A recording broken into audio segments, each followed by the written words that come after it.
بسم اللہ الرحمن الرحیم۔ شروع اللہ کے نام سے جو بڑا مہربان اور نہایت رحم کرنے والا ہے۔ رب اشرح لی صدری ویسر لی امری واحلل عقدۃ من لسانی یفقہوا قولی۔ معزز سامعین، قصص الانبیاء کی قسط نمبر 2 میں خوش آمدید۔ السلام علیکم ورحمۃ اللہ وبرکاتہ۔ پہلی قسط جو ہم نے آپ کے سامنے بیان کیا تھا اس کا کچھ خلاصہ بیان کر دیتا ہوں۔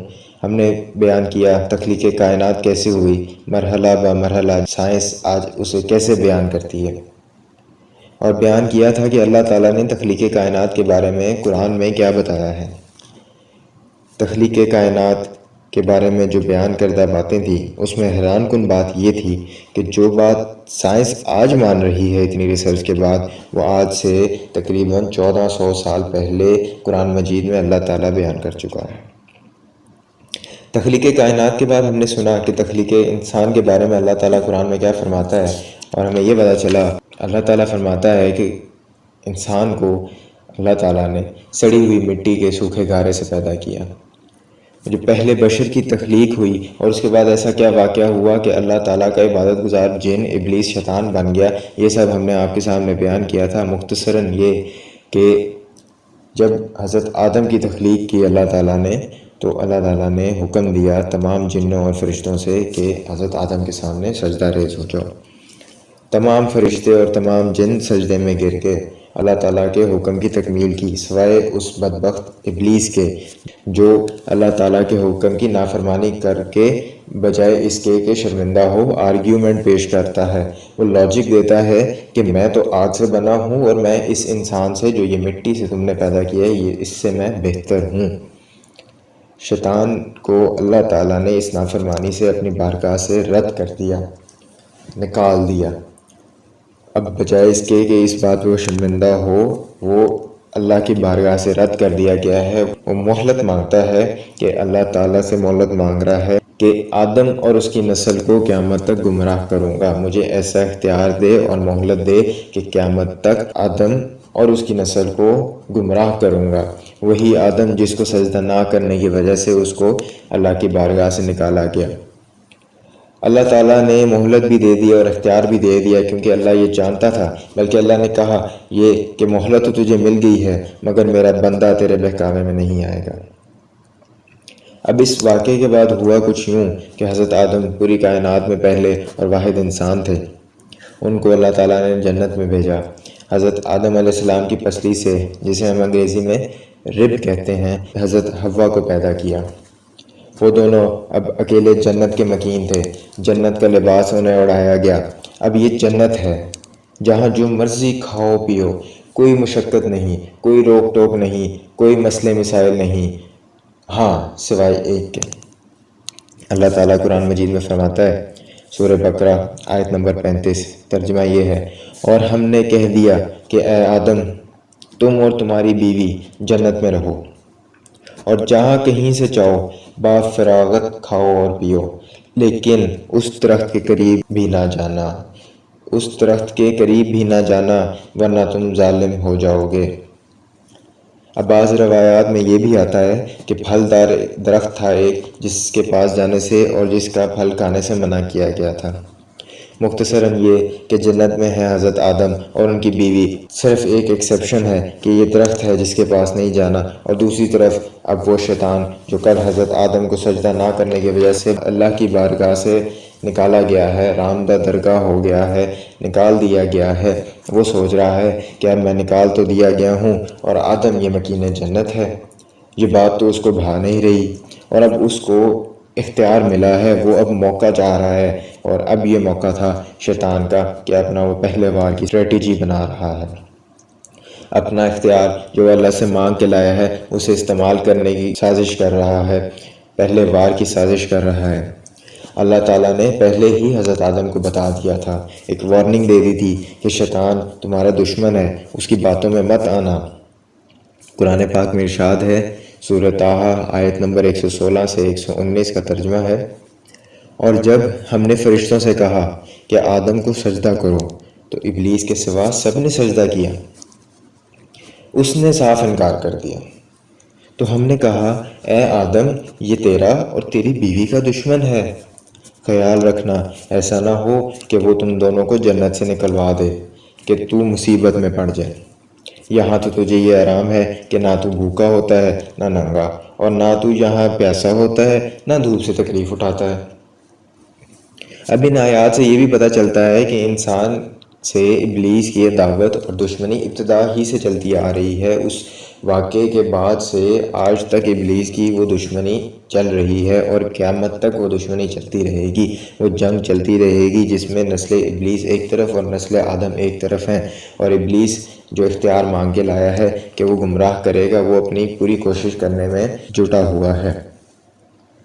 تو اب ہوا یہ کہ شیطان حضرت آدم کے دل میں وسوسے ڈالنے جنت میں پہنچا، پہلا وار کرنا چاہ رہا ہے۔ کہتا ہے کہ اے آدم، اگر تم اس درخت کا پھل کھاتے ہو جسے تمہیں منع کیا گیا ہے تو تم فرشتے بن جاؤ گے اور ہمیشہ زندہ رہنے لگو گے، رہنے والے بن جاؤ گے، اور اسی لیے تمہارے رب نے تمہیں اس کا پھل کھانے سے منع کیا ہے۔ یہ یہاں پہ اپنا پہلا وار کر رہا ہے شیطان۔ قرآن کے الفاظ اس واقعے کو اس طرح بیان کرتے ہیں کہ سورہ اعراف کی آیت نمبر 20 کا ترجمہ ہے، پھر شیطان نے ان دونوں کے دلوں میں وسوسہ ڈالا تاکہ ان کی شرمگاہیں جو ایک دوسرے سے پوشیدہ ہیں وہ بے پردہ ہو جائیں، اور آدم سے کہنے لگا کہ تمہارے رب نے تم دونوں کو اس درخت سے صرف اس لیے منع کیا ہے کہ تم دونوں کہیں فرشتے نہ بن جاؤ یا کہیں ہمیشہ زندہ رہنے والوں میں سے نہ ہو جاؤ۔ یہ شیطان اپنا پہلا وار کر رہا ہے حضرت آدم پر، اور یہاں تک کہ شیطان ان سے جھوٹی قسمیں کھانے لگا اور قسمیں کھانے لگا کہ میں تو تمہارا خیر خواہ ہوں، میں تو تمہاری بھلائی چاہتا ہوں۔ اب یہاں ایک اور بات معلوم ہوتی ہے کہ شیطان کا روز اول سے یہی طریقہ واردات ہے، یہی استعمال کر رہا ہے وہ طریقہ۔ وہ اپنے آپ کو ایسا شو کرتا ہے، اپنا ایسا ظاہر دکھاتا ہے کہ میں تو انسان کا خیر خواہ ہوں، ایک ویل وشر ہوں، اس کی بھلائی چاہتا ہوں۔ اور ایک اور بات بھی معلوم ہوتی ہے کہ جھوٹی قسم کھانا بھی شیطان کا شیوا ہے۔ اب شیطان یہاں پہ قسم کھا رہا ہے کہ آدم، میں تمہارا خیر خواہ ہوں اور میں وہ جانتا ہوں جو تم نہیں جانتے۔ اگر تم یہ پھل کھا لو تم نہ صرف ہمیشہ کے لیے زندہ رہو گے بلکہ جنت کی اس عظیم الشان مملکت بھی تمہاری ہو جائے گی، تمہیں یہاں سے کوئی بھی نہیں نکال سکے گا۔ اور یہاں تک ورگلاتا رہا کہ یہ بدبخت اپنے مقصد کو حاصل کر بیٹھا۔ حضرت آدم اور بی بی حوا اس کی باتوں میں آ گئے اور اس درخت کا پھل کھا بیٹھے۔ اس وقت اللہ تعالیٰ نے کیا فرمایا؟ اللہ تعالیٰ فرماتا ہے قرآن میں، سورہ اعراف کی آیت نمبر 24 ہے، پس ان دونوں نے جب درخت کو چکھا تو دونوں بے پردہ ہو گئے اور وہ اپنے جسم کو جنت کے پتوں سے ڈھکنے لگے، اور ان کے رب نے ان کو پکارا، کیا تم دونوں کو اس درخت سے منع کر چکا تھا؟ وہ یہ نہ کہہ چکا تھا کہ شیطان تمہارا دشمن ہے؟ اللہ تعالیٰ فرما رہا ہے یہاں پہ حضرت آدم اور بیوی حوا کو، جو یہ غلطی کر بیٹھے ہیں، شیطان کے وسوسے میں آ کے یہ غلطی کر بیٹھے ہیں کہ یہ تم نے کیا کیا ہے، تمہارے رب نے پہلے ہی بتا دیا تھا کہ شیطان تمہارا دشمن ہے، اس کے بہکاوے میں نہ آنا، یہ تمہیں کہیں جنت سے نہ نکلوا بیٹھے۔ تو بس اس غلطی کے بعد اللہ تعالیٰ حکم دیتا ہے کہ تم اب اس جنت سے اتر جاؤ۔ قرآن میں ہے سورۃ طٰہٰ آیت نمبر 123، فرمایا تم دونوں یہاں سے اتر جاؤ، تم آپس میں ایک دوسرے کے دشمن ہو۔ اب تمہارے پاس جب کبھی میری طرف سے ہدایت پہنچے تو جو میری ہدایت کی پیروی کرے گا وہ نہ تو بہکے گا اور نہ ہی تکلیف میں پڑے گا۔ ایک اور جگہ ارشاد ہوتا ہے سورہ بقرہ میں آیت نمبر 36، لیکن شیطان نے ان کو بہکا کر وہاں سے نکلوا ہی دیا اور ہم نے کہہ دیا کہ اتر جاؤ، تم ایک دوسرے کے دشمن ہو اور ایک وقت مقرر تک تمہارے لیے زمین میں ٹھہرنا اور فائدہ اٹھانا ہے۔ اب ہوا یہ ہے کہ شیطان اپنے پہلے وار میں کامیاب ہوا اور اللہ تعالیٰ نے حضرت آدم اور حضرت حوا کو جنت سے اتار دیا اور کہا کہ تمہارے لیے یہ زمین میں ایک وقت تک رہائش ہے اور مال و متاع ہے، اور اب اسی زمین میں تمہارا جینا مرنا ہوگا۔ قیامت کے دن سب زندہ کر کے یہاں سے نکال لیے جاؤ گے۔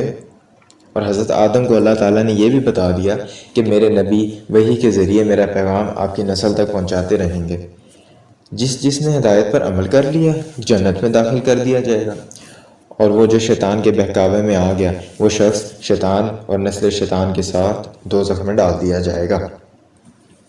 اب اس سب صورتحال میں اللہ کے نبی حضرت آدم نے اللہ کی بارگاہ میں کیا الفاظ ادا کیے، وہ عجز و ندامت میں جو الفاظ ادا کیے وہ دعا ہم بھی مانگتے ہیں۔ اس وقت حضرت آدم نے دعا کی، ربنا ظلمنا انفسنا وَإِن لَّمْ تَغْفِرْ لَنَا وَتَرْحَمْنَا لَنَكُونَنَّ مِنَ الْخَاسِرِينَ، اے ہمارے رب، ہم نے اپنے آپ پر بہت بڑا ظلم کیا ہے، اور اگر تو ہمیں نہیں بخشے گا اور ہم پر نہیں رحم کرے گا تو ہم ضرور نقصان اٹھانے والوں میں سے ہو جائیں گے۔